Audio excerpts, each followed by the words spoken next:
لا حول ولا قوة إلا بالله العلي العظيم. بسم الله الرحمن الرحيم. الحمد لله رب العالمين قاسم الجبارين رب الشهداء والصديقين، والصلاة والسلام على سيد المرسلين أبي القاسم محمد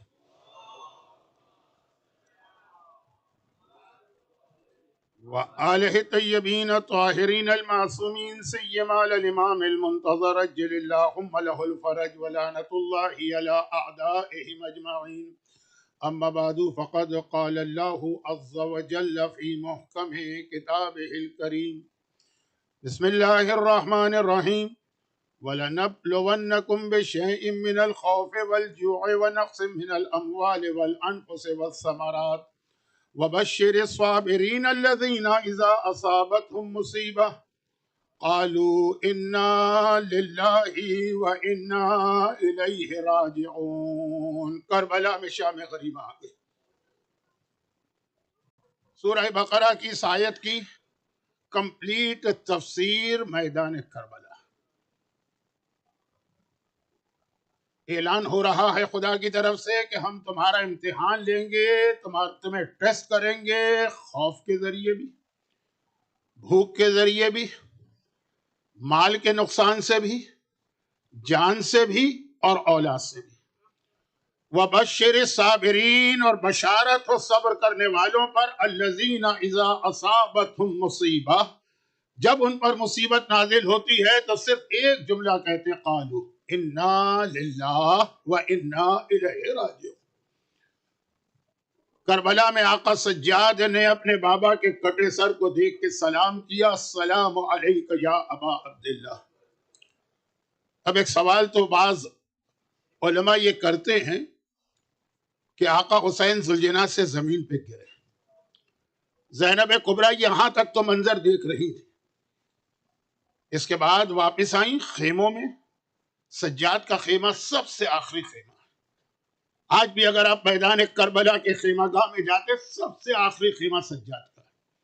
وہاں تک گئی، سجاد کو اس غشی کے عالم میں بیدار کیا، سہارا دے کے در خیمہ پر لائیں، اور سجاد نے بھی تھوڑی دیر میدان کربلا میں دائیں بائیں سامنے زمین پہ دیکھا. جب آسمان کو دیکھا، اس وقت باپ کا کٹا سر نوک نیزہ پہ بلند ہو رہا تھا. اس وقت میدان کربلا میں تین چیزیں حرکت میں تھیں: ایک دائیں سے بائیں، ایک زمین سے آسمان پر، اور ایک آسمان سے زمین پر. دائیں سے بائیں زینب کبریٰ تھی جو بے چین اور بے قرار ہو کے پریشانی کے عالم میں سجاد کے پاس آ رہی. آسمان سے زمین پہ رسول خدا جبرائیل امین کے ساتھ آ رہے، اور زمین سے آسمان پہ حسین کا کٹا سر بلند ہو رہا. تو ایک سوال کیا جاتا ہے کہ جب حسین ذوالجناح سے زمین پہ گر گئے تو اتنی دیر کیوں لگی اس سر کو کٹنے میں اور بلند ہونے میں؟ عربی مقتل میں جملہ پڑھا جاتا ہے جو ہمارے ہندوستان اور پاکستان کے ہاں میں اس کو نہیں پڑھا جاتا کیونکہ ذرا سخت جملہ. شمر جالس علی صدرہ قابض علی لحیتہ، وہ شمر ملون حسین کے سینے پہ بیٹھا ہے، قابض علی لحیتہ، آقا کے ریش مبارک کو اپنے ہاتھوں میں تھاما ہے.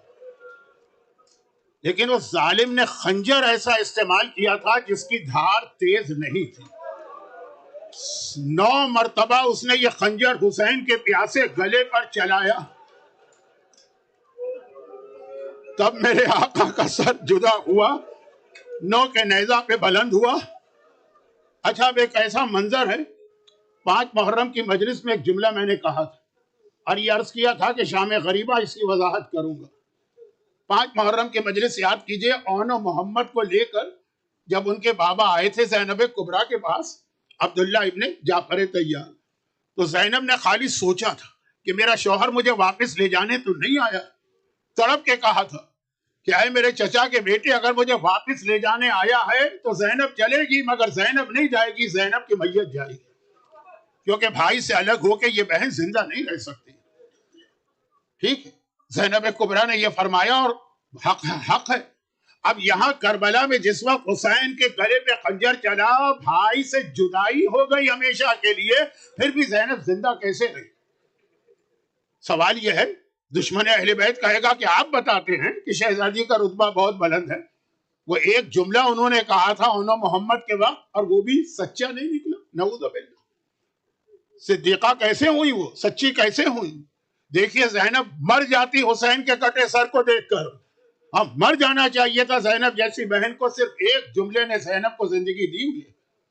جب حسین نے آخری رخصت کے وقت کہا تھا زینب اب تک کا جہاد میں نے کیا اور اب میرے اس جہاد کو مکمل کرنا تیرا کام ہے. اسی لیے زینب کا لقب ہے شریکۃ الحسین. اس جملے نے زینب مرتی ہوئی زینب کو زندہ رکھا. بھائی کا جہاد مجھے مکمل کرنا ہے. اور کس صبر کے ساتھ اب زینب نے لٹے قافلے کو سنبھالا. ہمارا سلام ہو اس وقت حسین کے کٹے سر پر تو ہے سلام. زیارت ناحیہ میں کتنے سلام آپ نے سنے. سلام ہو اس داڑھی پر جو اپنے خون سے سرخ ہو چکی ہے. سلام ہے ان کٹی ہوئی رگوں پر. سلام ہے اس بلند نیزے پر. سلام ہے ان بیویوں پر جن کی چادریں چھینی جا رہی ہیں. سلام ہے ان رخساروں پر جن پہ تماچے لگائے جا رہے ہیں. سلام ہو اس کمر پر جس پہ کوڑے برسائے جا رہے ہیں. کہ میدان کربلا میں اب شام غریبہ آ رہی ہے. زینب کی ذمہ داری بہت بڑی. کٹا سر دیکھنے کے بعد زینب نے اپنے آپ کو سنبھالا اور خیمے کے اندر آئی. اب بیویوں کو تسلی اور دلاسا دینا کہ زینب کے کان میں گھوڑے دوڑنے کی آواز. زینب حیران ہوگی. فضا سے کہا اماں فضا میرا بھائی تو مارا گیا، میرا پورا گھرانہ مارا گیا، اب تو کوئی زندہ نہیں بچا. اب یہ گھوڑے کیوں دوڑائے جا رہے ہیں؟ ذرا دیکھ کے آنا. فضا خیمے سے باہر نکلی. عجیب منظر دیکھا. عمر سعد نے اپنی فوج کو جمع کیا اور کہا ہے کہ تم عرب کے رہنے والوں، تمہیں پتا ہے جب ہم کسی سے پورا ریونج لیتے ہیں تو خالی اس کو قتل نہیں کرتے، اس کے لاشے کو بھی گھوڑوں کے تلے پامال کرتے ہیں. اپنے اپنے گھوڑے تیار کرو، ابھی لاشوں کو پامال کرنا. اب یہ گھوڑے تیار ہو رہے ہیں. ایک مرتبہ حبیب ابن مظاہر کا قبیلہ آگے آیا. کہا کہ اے عمر صاحب، ہمارے ساتھی نے بڑی غلطی کی، ہم مانتے ہیں، لیکن ہماری غیرت برداشت نہیں کر سکتی کہ ہمارے ہوتے ہوئے اس کا لاشا پامال ہو جائے. عمر سعد نے کہا حبیب سے میرا کیا اختلاف ہے، حبیب کا لاشا لے جاؤ. یہ دیکھ کر ہر کی فوج آگے بڑھی. کہا کہ ہمارے سردار نے بڑی خطا کی لیکن وہ مر گیا، اب اس کا لاشا پامال ہوتے ہم نہیں دیکھ سکتے. عمر سعد نے کہا لے جاؤ لاشا. ایک ایک شہید کا کوئی جاننے والا، کوئی قبیلے والا، کوئی رشتہ دار آتا ہے اور لاشا لے کے چلا جاتا ہے. یہاں تک کہ اکبر کا لاشا بھی اٹھ گیا، مگر آخر میں کربلا کی ریتی پر ایک لاشا رہ گیا. کوئی نہیں ہے جو آ کر کہے کہ عمر سعد یہ محمد کے نواسے کا لاشا ہے، یہ علی کے لخت جگر کا لاشا ہے، یہ زہرا کے دلبند کا لاشا ہے، یہ حسین ابن علی کا لاشا. اگر اکبر زندہ ہوتے تو بابا کے لاشے کو بچاتے. فضا نے یہ منظر دیکھا. آواز دی شہزادی ذرا خیمے سے نکل کے تو دیکھیے میرے آقا کے لاشے میں کیا گزر رہی.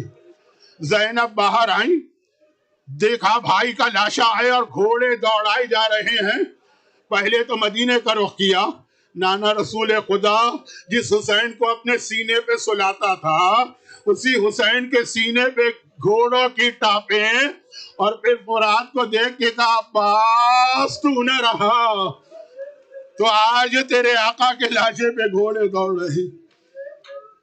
لیکن آسمان کو دیکھ کے وہی جملہ کہا بشر الصابرین الذین قالوا انا للہ. خدا بندہ یہ امتحان بھی زینب دے رہی. دوبارہ واپس خیموں میں آئیں اور ابھی بچوں کو اور بیویوں کو جمع کر رہی کہ ایک مرتبہ پھر گھوڑے دوڑنے کی آواز آئی. فضا ذرا جا کے دیکھنا اب یہ گھوڑے کیوں دوڑ رہے ہیں. فضا باہر نکلی تو کیا دیکھا؟ عمر سعد نے اعلان کیا اے میرے سپاہیوں، اب تمہیں پوری اجازت دی جاتی ہے، جاؤ لوٹ مار کرو، اسباب لوٹو، سامان لوٹو، جو تمہارے ہاتھ میں آئے. اور یہ وحشی درندے، یہ کوفے کے ڈاکو ایک مرتبہ گھوڑے دوڑاتے ہوئے آ رہے ہیں. اب لوٹ مار شروع ہو رہی ہے. کبھی آپ نے سوچا جو ظالم اتنے گریڈی اور لالچی ہیں کہ ایک ننھی سی بالی بھی نہیں چھوڑتے، وہ مصائب ابھی آئیں گے یہ جملہ. انہوں نے خیمے کیوں جلائے؟ خیمہ تو بہت قیمتی ہوتا ہے، ٹینٹ کی قیمت تو زیادہ ہے۔ یہ ہے میرا اصل موضوع پورے 9 دن کا۔ اسلام مانے ٹوٹل سبمیشن۔ بیویاں خیموں میں ہیں، ظالموں نے چادریں بھی چھینی، ظالموں نے مال و اسباب بھی چھینا، اور پھر کہا باہر نکلو، ہمیں خیمے لوٹنا ہے۔ بیویوں نے کہا نہیں، باقی ہر چیز برداشت ہے، ہم خیمے سے نہیں نکلیں گے، کیونکہ آقا ہمیں اس خیمے میں بٹھا کے گیا تھا اور کہا تھا کہ خیمے سے باہر نہ آنا جب تک کہ زینب کبریٰ تمہیں حکم نہ دے۔ اب وہ تمہاری سردار ہیں۔ خیمہ، پہلا خیمہ جلایا گیا اس لیے کہ کوئی بیوی باہر نہیں آ رہی ہے۔ اطاعت، ٹوٹل سبمیشن، آقا کا حکم ہے۔ ساری بیویاں دوسرے خیمے میں گئی، وہ جلا، تیسرے میں گئی، ایک ایک کر کے 18 خیمے جلے، یہاں تک کہ سب آخری خیمے میں آ گئی۔ آخری خیمہ کس کا ہے؟ آخری خیمہ سجاد کا ہے، سب سے آخری خیمہ۔ اور زینب کو دیکھ کے بیویاں کہہ رہی ہیں شہزادی اب بتائیے ہماری شرعی ذمہ داری کیا ہے؟ آپ کہیں تو ہم جل کے مر جائیں گے، اور اگر آپ کہیں تو اب ہم باہر نکل سکتے ہیں۔ زینب نے ایک مرتبہ کہا، بس یہ جملہ کل کی مجلس میں آئے گا، ابھی مصائب کے حوالے سے سنیے، میسج کل آئے گا، آج میسج کا وقت نہیں ہے۔ ایک مرتبہ زینب نے عجیب جملہ کہا، عجیب جملہ کہا۔ عجیب کیوں کہا یہ کل بتاؤں گا۔ زینب نے کہا بیویوں، اب میرا امام وقت، اب میرا امام زمانہ، اب میرا امام عصر میرا بھتیجا سجاد۔ پہلے سجاد سے پوچھوں گی۔ شانہ ہلایا اور کہا بیٹا سجاد اب ہماری ذمہ داری کیا ہے؟ سجاد نے کہا پھوپھی اماں علیکن بالصحراء، اپنے پورے گھر کو لے کر، لٹے گھر کو لے کر اب جنگل میں نکل جائیے، اب پردہ معاف ہے، اب پردہ ساقط ہے۔ اور ایک مرتبہ آخری خیمے سے جس میں آگ شروع ہو چکی ہے، یہ ساری بیویاں اور بچے باہر نکلے۔ بعد واقعہ کربلا کسی نے مدینے میں پوچھا تھا مولا سجاد آخری خیمے سے آپ کا گھرانہ کس طرح نکلا؟ آپ کو معلوم ہے مولا سجاد تو ہر وقت ذکر خدا کرتے ہیں نا، ہاتھ میں تسبیح۔ کہا اگر یہ تسبیح ٹوٹ جائے تو زمین پہ دانے کس طرح بکھر کے رہ جاتے ہیں۔ آخری خیمے میں آگ لگی، ہمارا سارا خاندان تسبیح کے دانوں کی طرح سے زمین کربلا میں بکھر کے رہ گیا۔ اب فوج یزید کا رپورٹر ہے حمید ابن مسلم، سپاہی نہیں، اس کا کام رپورٹنگ ہے۔ وہ کہتا ہے کہ ادھر تو مال و اسباب لوٹا جا رہا ہے، بچے باہر نکل رہے ہیں، میں تو خالی رپورٹنگ کر رہا تھا۔ میری نگاہ پڑی، سب سے آخر میں خیمے سے ایک چھوٹی سی بچی نکلی، اور بچی اتنے دیر سے نکلی کہ اس کے کرتے میں آگ لگ چکی تھی، کرتا جلنا شروع ہوا تھا، لیکن عجیب بچی تھی، اسے آگ کا کوئی خیال نہیں ہے۔ بار بار بس ماتم کے انداز میں ہاتھ مارتی ہے اور کہتی ہے بابا کہاں چلے گئے، چچا کہاں چلے گئے۔ میری بھی چھوٹی بچی تھی، وطن میں چھوڑ کے آیا تھا، مجھے اپنی بچی یاد آ گئی۔ میں آگے بڑھا، قریب آیا، کہیں یہ آگ بچی کو نہ جلا دے۔ قریب آیا، ہاتھ آگے بڑھایا تاکہ کرتا پکڑ کے آگ بجھاؤں۔ ابھی تک ماتم کرنے والی وہ بچی جسے آگ کی بھی فکر نہیں ہے، جیسے ہی میرا ہاتھ بڑھا ایک مرتبہ جلال کے عالم میں پیچھے ہٹی۔ خبردار تیرا ہاتھ میرے جسم کو ٹچ نہ کرے، میں فاطمہ زہرا کی پوتی سکینہ ہوں، سکینہ نہ محرم میرا جسم چھو نہیں سکتا۔ میں نے ہاتھ جوڑ، بی بی خالی آگ بجھاؤں گا۔ کرتا پکڑا، آگ بجھائی۔ اب بچی نے حیرت سے مجھے دیکھا، کہا اتنے ظالموں میں ذرا سا مہربان نظر آ رہا ہے تو ایک مہربانی اور کر دے، مجھے نجف کا پتہ بتا دے۔ اب یہ حمید ابن مسلم تو مسلمان بھی نہیں ہے، کرسچن ہے، اسے کیا پتا نجف کیا ہے؟ حیران ہو کر کہا کہ اے بچی نجف کا پتہ کیوں پوچھ رہی ہے؟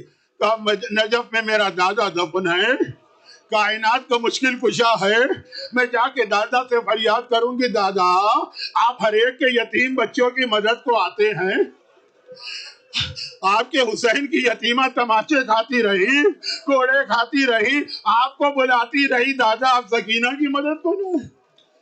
ادھر سکینہ کے کرتے کی آگ بجھی اور سکینہ مقتل کی جانب چلی، اور ادھر کربلا میں اندھیرا آ چکا، اندھیرا آ چکا ہے۔ اب خیمے بھی جل گئے ہیں، یہ ساری بیویاں زمین پہ جا کے بیٹھ گئی۔ سلام خاک نشینوں پہ سوگواروں کا، یہ خاک نشین ہیں، ہر طرف اندھیرا چھا گیا ہے۔ ہاں جہاں یہ بیویاں ہیں وہاں پہ تھوڑی روشنی ہے۔ یہ روشنی کہاں سے آ گئی؟ کوئی مسلمان، کوئی ہمدرد آگے آیا، کہا علی کی بیٹی، رسول کی نواسی، آپ کے ساتھ چھوٹے بچے ہیں، یہ جنگل ہے، اندھیرے میں ڈر نہ جائیں، ہم چراغ لائیں۔ کسی مسلمان نے کہا نہیں، یہ جلتے ہوئے خیموں کی آگ اور روشنی تھی. زینب لٹے گھر کو لے کے بیٹھی، خاک کربلا پہ تیمم کر کے تمام بیویوں نے پہلے تو مغربین کی نماز پڑھی. اب زینب نے کہا کلثوم بہن، باقی ساری بیویاں اس وقت بہت پریشان، ہم اور تم ہی ہیں، ذرا حوصلہ پکڑو. بچے میدان کربلا میں بکھر گئے ہیں، اسکیٹرڈ ہو گئے ہیں، آؤ بچوں کو جمع کریں ایک جگہ پہ. دونوں بہنیں چلی. رات کا اندھیرا ہے، کربلا کا جنگل ہے. یہ وہ بہنیں ہیں کہ جو دن کی روشنی میں بھی اپنے گھر سے بغیر محرم مردوں کے باہر نہیں نکلی ہیں، اور رات کے اندھیرے میں کربلا کے جنگل میں اکیلے. لیکن علی اور فاطمہ کی بیٹیاں. اب بچے جمع کیے جا رہے ہیں. کہیں بچے رو رہے تھے، ان کو لے کے آئے. کہیں بچے سو رہے تھے، ان کو لے کے آئے. اور ایک جگہ جھاڑی کے پیچھے 2 بچے نظر آئے، ایسا لگا بہت گہری نیند میں. زینب نے کہا کلثوم بہن آہستہ چلو، آہستہ، ان کی آنکھ نہ کھل جائے، ان کو اٹھا کے لاتے ہیں. جب قریب پہنچی دونوں بہنیں تو دیکھا یہ بچے سو نہیں رہے، 2 چھوٹے چھوٹے لاشیں ہیں.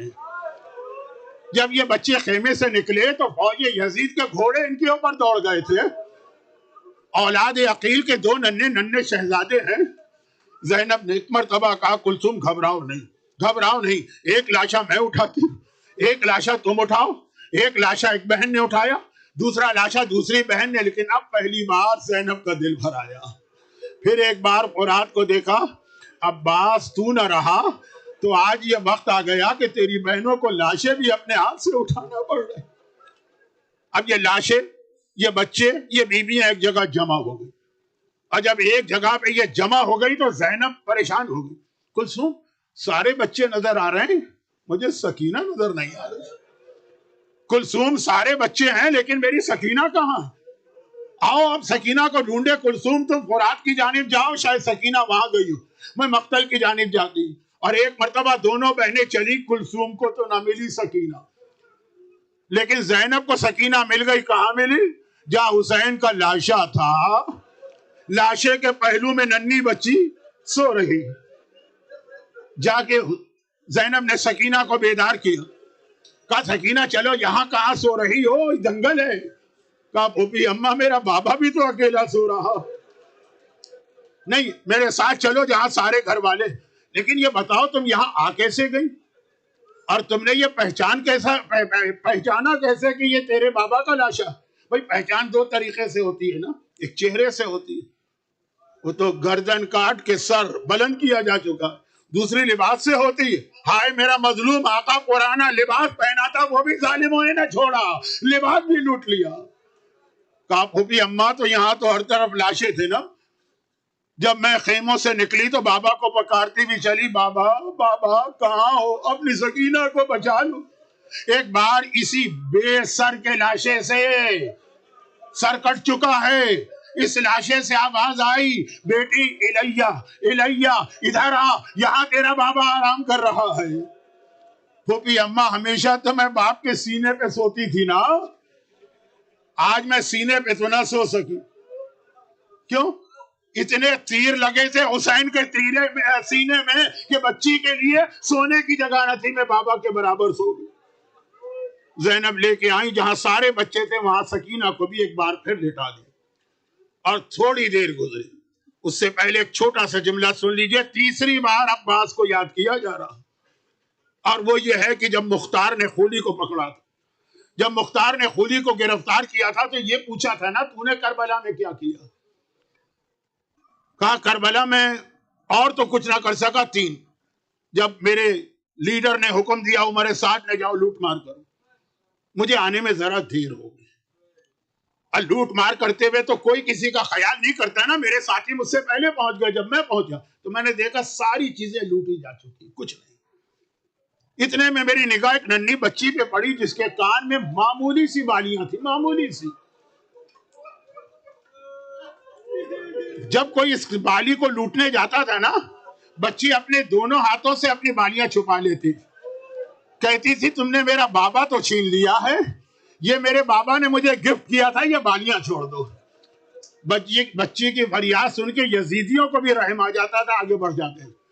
میں نے دل میں سوچا کہ میں اپنا نقصان کیوں کروں، میں آگے بڑھا اور ان بالیوں پہ میں نے ہاتھ ڈالا.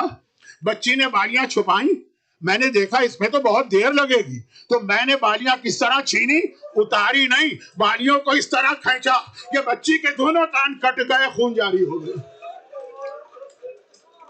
اب میں اور آگے بڑھا, شاید کوئی بچی ہوئی چیز بچ جائے. تو ایک مرتبہ میں نے دیکھا کہ ایک جگہ ایک بیمار بستر پہ لیٹا ہے, اس کی بیماری کی وجہ سے کوئی اس کے قریب نہیں جا رہا. میں نے سوچا میں اپنا نقصان کیوں کروں. میں آگے بڑھا اور اس تیزی سے بستر گھسیٹا کہ بیمار بستر کے اوپر سے اچھل کی زمین کربلا پہ اوندے منہ گرا. میں ہوں جس نے سجاد کا بستر چھینا. تیسرا جملہ یہ بالکل اس سے ملتا جلتا ہے جو ہمارے ساتھ نے ہرملہ سے کہا تھا. میں نے دیکھا ہر بیوی کی چادر لوگ لوٹ کے لے گئے, زینب کبریٰ کی چادر پہ ہاتھ ڈالنے کی ہمت کسی میں نہیں ہو رہی. کتنے ہی ظالم صحیح جانتے ہیں زینب کی ایک ہیبت ہے, زینب کا ایک جلال ہے, شیر خدا کی پوتی ہے. زینب کی چادر پہ کوئی ہاتھ نہیں ڈال پا رہا. میں نے سوچا میں اپنا نقصان کیوں کروں. میں وہ ہوں جس نے چادر زینب پہ ہاتھ ڈالا, چادر کو کھینچنا چاہا. زینب نے یہ دیکھا تو چادر کو دونوں ہاتھوں سے مضبوطی سے پکڑ لیا. اب خولی کون ہے؟ فوج کا جوان سپاہی, ارلی 30s میں. زینب کون ہے؟ 55 سال کی ضعیفہ, اور ایسی جس کے سینے پہ 18 داغ اپنے خاندان کے لگے, مگر ہے نا شیر خدا کی بیٹی. چادر کو اتنی مضبوطی سے پکڑا کہ خولی جیسا جوان سپاہی پوری طاقت لگا کے تھک گیا, چادر نہ چھین سکا. خولی کہتا ہے کہ میں نے سوچا کہ اس طرح تو میرا نقصان ہوگا. میں نے کیا کیا, میرے ہاتھ میں کوڑا تھا, کوڑا اٹھایا, زینب کے چہرے پہ اس طرح مارا کہ ساری پیشانی کھال پھٹ گئی, خون جاری ہوا. یہ گرپ ذرا سی ڈھیلی پڑی اور چادر زینب کو میں نے چھینا. اب وہ وقت آ گیا کہ پھر زینب نے فرات کو دیکھا, باس ذرا آ کے دیکھ, تیرے ہوتے ہوئے تیری بہن کی چادر کس طرح چھینی گئی. اور یہ زخمی چہرے والی زینب رات کے اندھیرے میں ایک بہت بڑا امتحان دے رہی ہے. بس میرے آخری جملے, زحمت تمام. میدان کربلا میں جب رات کا اندھیرا بالکل چھا گیا تو ان کے لیے پانی آ گیا.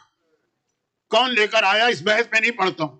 حر کی بیوی لے کر آئی کہ کوئی اور, میں مجلس پڑھ رہا ہوں, کوئی ریسرچ پیپر نہیں پڑھ رہا ہوں, تو پانی آ گیا. بس ایک بات یاد رکھے, یہ پانی دیکھ کر بیویوں کے دل پہ کیا قیامت گزری ہو. کسی سے آپ کو بہت محبت, اور وہ کوئی چیز آپ سے مانگ رہا ہو اور مانگتے مانگتے دنیا سے چلا جائے اور یہ چیز آپ کو اس کو نہ دے سکے. جب کبھی وہ چیز آپ کے سامنے آئے گی, آپ کو اپنا وہ مرنے والا یاد آئے گا. وہ پانی دیکھنا تھا, ہر بیوی کو اپنا اپنا وارث یاد آ گیا. فرمانے کا قاسم بیٹا تو پیاس سے تڑپ رہا تھا نا, پانی آ گیا. لیلا نے کہا اکبر بیٹا تو نے بابا کے پاس آ کے فریاد کی تھی نا کہ بابا بہت پیاس لگ رہی, دیکھ پانی آ گیا. ہر بیوی پانی کو دیکھ کے اپنے مرنے والے کو یاد کر رہی ہے. میں ایک سوال کرتا ہوں, یہ ساری بیویاں فریاد کر رہی ہے, رباب کے دل پہ کیا گزر رہی ہے؟ اصغر بیٹا 3 بھال کا تیر کھایا, پانی آ گیا. بس زینب کبریٰ کی نگاہ پانی میں پڑی, جلال کے عالم میں آ گئی. اب ایک روایت کا وہ ٹکڑا پڑھ رہا ہوں, پوری روایت تو ہر کتاب میں, ایک ٹکڑا جو میرے استاد پڑھا کرتے تھے مجھے کسی کتاب میں نہیں ملا, لیکن بہرحال مطابق عقل بھی ہے اور میرے استاد بہت یقین سے پڑھتے تھے, پڑھ رہا ہوں. زینب کی نگاہ پانی پہ پڑی, جلال میں آ گئی علی کی بیٹی. سجاد مجھے پانی نہیں چاہیے, واپس کر. میرا حسین پیاسا چلا گیا اور میں پانی استعمال کروں, میرا قاسم و اکبر پیاسے چلے گئے اور میں پانی استعمال کروں, پانی واپس کر. سجاد نے صرف ایک جملہ کہا, بڑے ضرور ہیں, عہدے میں امام ہیں, لیکن زینب کا رتبہ جانتے, پھوپھی اماں یہ پانی لے لیجئے اور پی لیجئے. نہیں سجاد میں یہ پانی نہیں پی سکتی, میرا حسین پیاسا چلا گیا. پھوپھی اماں پانی پی لیجئے. نہیں بیٹا میں کس دل سے یہ پانی پیوں. تیسری بار سجاد نے کہا پھوپھی اماں پانی پی لیجئے. زینب حیران ہو گئی, بیٹا آج تک تو نے میری کوئی بات ٹالی نہیں ہے, آج بار بار کیوں اصرار کر رہا. اب وہ ٹکڑا روایت کا, پھوپھی اماں بس ایک چیز میں آپ کو دکھانا چاہتا ہوں, یہ کہے کہ اپنا امامت والا ہاتھ, معجزے والا ہاتھ زینب کی آنکھوں پہ رکھے کا آسمان کو دیکھی. زینب نے دیکھا جنت نظر آ رہی, نہر کوثر بہ رہی, کوثر کے کنارے رسول خدا بیٹھے ہوئے, ساقی کوثر مولائے کائنات کے ہاتھ میں کوثر کا جام ہے, سامنے پیاسا حسین کھڑا. علی کوثر کا پانی لے کے حسین کی جانب جاتے ہیں, کہتے بیٹا حسین پانی پی لے, جنت میں آ گیا نا, کوثر کا پانی پی لے. حسین نے کہا نہیں بابا میں پانی نہیں پیوں گا. رسول خدا نے کہا یا علی یہ کوثر کا جام مجھے دے دے میں پانی پلاتا ہوں. رسول کے ہاتھ میں جام کوثر ہے. کہا حسین قریب آ یہ پانی پی لے. کہا نانا یہ پانی نہیں پیوں گا. بڑا بھائی حسن آگے آیا, کہا کہ بھیا حسین پانی پی لے. کہا نہیں بھیا میں پانی نہیں پیوں گا. آخر میں دکھیاری ماں فاطمہ زہرا آگے بڑھتی, میرے لال تو بہت پیاسا, میرے لال تو بہت پیاسا, ارے پانی پی لے, اب تو امتحان مکمل ہو گیا, خدا نے اجازت دے دی. کہا اماں یہ پانی نہیں پیوں گا. فاطمہ نے پوچھا بیٹا کیوں نہیں پیے گا؟ کہا ابھی میری زینب پیاسی ہے, ابھی میرے بچے پیاسے ہیں, وہ پیاسے ہیں, اور میں کوثر کا پانی بھی پی لوں نہیں ہو سکتا. سجاد نے کہا پھوپھی اماں اگر یہ پانی آپ نے نہیں لیا تو میرا بابا وہاں بھی پیاسا رہے گا. وہ میرے آخری جملے اب نہ مجھ سے پڑھا جا رہا ہے نہ آپ سے سنا جا رہا ہے. ایک بار اب زینب نے پانی کا جام ہاتھ میں لیا, چاروں طرف دیکھا, بیویاں ایک طرف ہیں, بچے ایک طرف ہیں. آگے بڑھی, بچوں میں سے سکینہ کو دیکھا, بازو پکڑ کے ہلایا. سکینہ پھر نیند سے بیدار ہو. پھوپھی اماں کیا بات ہے؟ کہا کہ میں پانی لے کر آئی ہوں, پانی آ گیا. دیکھیں پانی سننا تھا, نیند سے بھی اٹھی ہے لیکن تڑپ کے کہتی ہے پھوپھی اماں تو کیا میرا چچا عباس واپس آ گیا ہے؟ زینب نے کہا نہیں سکینہ بیٹی عباس تو نہیں آئے, پانی آ گیا.